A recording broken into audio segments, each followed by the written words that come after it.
കേരളത്തിന്റെ സംസ്കാരത്തെയും കലകളെയും ലോകഭൂപടത്തിൽ അടയാളപ്പെടുത്തിയ ബ്രിട്ടന്റെ മകൾ പത്മശ്രീ പെപിത സേത്ത് ഇനി ഇന്ത്യക്ക് സ്വന്തം. കളക്ടറേറ്റിൽ നടന്ന പൗരത്വരേഖ കൈമാറ്റ ചടങ്ങിൽ ജില്ലാ കളക്ടർ അർജുൻ പാണ്ഡ്യനിൽ നിന്ന് പെപിത സേത്ത് പൗരത്വരേഖകൾ ഏറ്റുവാങ്ങി.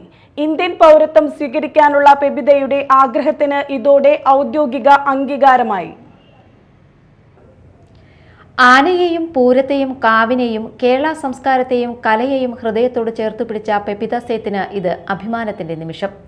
തന്റെ 84-ാം വയസ്സിൽ ഇന്ത്യക്കാരിയാകുന്നതിൽ അഭിമാനമുണ്ടെന്ന് പെപിത സേത്ത് പറഞ്ഞു. ഇന്ത്യൻ പൗരത്വം സ്വീകരിക്കാനുള്ള പെപിതയുടെ ആഗ്രഹത്തിന് ഇതോടെ ഔദ്യോഗിക അംഗീകാരമായി. പൗരത്വരേഖ കൈമാറ്റത്തെ അപൂർവമായ നിമിഷമെന്നാണ് ജില്ലാ കളക്ടർ വിശേഷിപ്പിച്ചത്. സിറ്റിസൺഷിപ്പ് ബൈ നാച്ചുറലൈസേഷൻ ആണ്. സാധാരണ മറ്റ് സിറ്റിസൺഷിപ്പിന് നമ്മൾ ചെയ്യാറുണ്ടെങ്കിൽ സാധാരണ രജിസ്ട്രേഷനാണ് തരാറ്. എന്തെങ്കിലുമൊക്കെ ഒരു റിലേറ്റീവ്സ്, എന്തെങ്കിലും ഒരു നമ്മുടെ രാജ്യമായിട്ട് ബന്ധമുള്ള പക്ഷേ സിറ്റിസൺഷിപ്പ് ഇല്ലാത്ത അവർക്കാണ് കൂടുതലായിട്ടും വരുന്നത്. പക്ഷേ ഇതൊരു പ്രത്യേക കേസാണ്. നമ്മുടെ സ്റ്റേറ്റിനും എല്ലാവർക്കും ഒരു അഭിമാനിക്കാവുന്ന ഒരു നിമിഷം തന്നെയാണ് ഒരു റിനോൺഡ് ഒരു പേഴ്സൺ സിറ്റിസൺഷിപ്പ് സ്വീകരിക്കുന്നത്. ഇപ്പം മാഡം 2024-ലാണ് അപ്ലൈ ചെയ്തത്.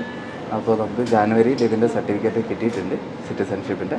ഇന്നിപ്പോൾ ലാസ്റ്റ് പ്രൊസീജിയർ ആയിരുന്നു. ഇപ്പോൾ നമ്മളിപ്പോൾ സിറ്റിസൺഷിപ്പ് ഹാൻഡ് ഓവർ ചെയ്തിട്ടുണ്ട്. അസിസ്റ്റന്റ് കളക്ടർ സ്വാതി മോഹൻ റാത്തോഡും ഈ അപൂർവ നിമിഷത്തിന് സാക്ഷിയായി. കേരള സംസ്കാരത്തെയും കലയെയും ലോകത്തിന് മുന്നിൽ ഉയർത്തിക്കാണിച്ച പെപിതയെ 2012-ൽ രാജ്യം പത്മശ്രീ നൽകി ആദരിച്ചിരുന്നു.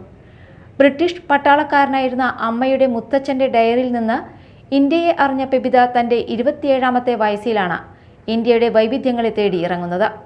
ഫോട്ടോഗ്രാഫിയെയും എഴുത്തിനെയും ഏറെ സ്നേഹിച്ച പെപിതയ്ക്ക് തൃശൂർ പിന്നെ ജന്മനാടിനെ വെല്ലുന്ന പോറ്റമ്മയായി. മതപ്പാടിൽ പനമ്പട്ടയും മണ്ണും വീശിയെറിയുന്ന ഗുരുവായൂർ കേശവന്റെ പെപിത പകർത്തിയ അപൂർവ ചിത്രം ലോകശ്രദ്ധ നേടി. 1981-ൽ ഗുരുവായൂർ അടക്കമുള്ള ക്ഷേത്രങ്ങളിൽ പ്രവേശിക്കാൻ ഹിന്ദു ആചാരപ്രകാരമുള്ള അനുമതിയും പെപിത നേടിയെടുത്തിരുന്നു. ആറ്റൻബറയുടെ ഗാന്ധി എന്ന വിശ്വപ്രസിദ്ധമായ സിനിമയിൽ ജവഹർലാൽ നെഹ്റുവിന്റെ വേഷമിട്ട റോഷൻ സേത്തായിരുന്നു പെപിതയുടെ ജീവിത പങ്കാളി. താൻ ഏറെ സ്നേഹിച്ച നാട് തന്നെ മകളായി സ്വീകരിച്ചതിന്റെ സന്തോഷത്തിലാണ് പെപിത സേത്ത്. താൻ എഴുതിയ in God's mirror the Theyyams of Malabar എന്ന പുസ്തകം ജില്ലാ കളക്ടർക്ക് സമ്മാനിച്ചാണ് പെപിത സേത്ത് കളക്ടറേറ്റിൽ നിന്ന് മടങ്ങിയത്. Media time, Thrissur.